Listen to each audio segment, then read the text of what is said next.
This is the video of the virtual core walkthrough of the Mendel 1-22 well. This core is very short and only consists of 3 4x4 boxes. Most of the first box is rubble. The map on the left shows the location of that core by the blue dot. This core is on the northwest side of the core section and just outside of that cluster of well we've been working through. On the cross section on the right, the blue box highlights the location of the core. The core is located in a carbonate interval in the Wolfram B. You can barely see that little core box symbol on the well log. If we zoom in on this well log curve, it's the gamma ray to the right from 0 to 150, to the left, sorry. Resistivity and sonic to the right, resistivity in black, sonic in red. Those little dashed box show the chord interval, and on the right of the slide here you can see the photo of the free box available. The bottom box is the deepest interval.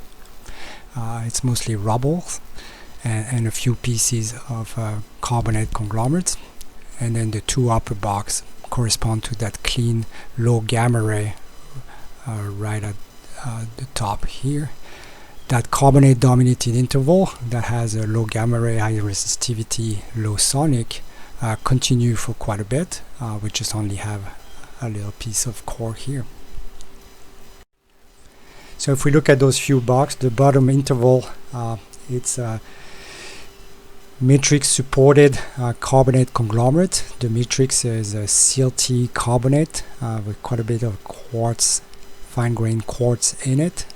The carbonate clasts are rounded. There's a few big crinoid also floating in the matrix, so it's a cohesive flow, like a muddy debris flow.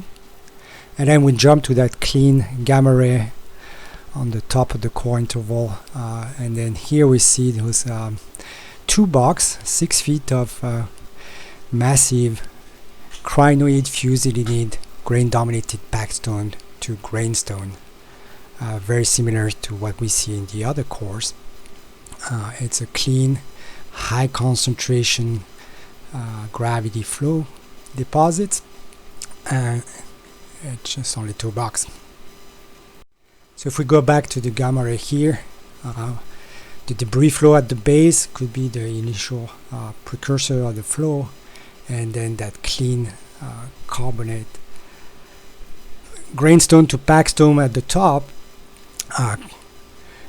could be the tail end of that gravity flow event with the high density turbidite kind of piling up on the basin floor. And then we see that the whole carbonate rich package in the Wolfram B has at least two more interval, so not as massive and amalgamated as the core we just saw before.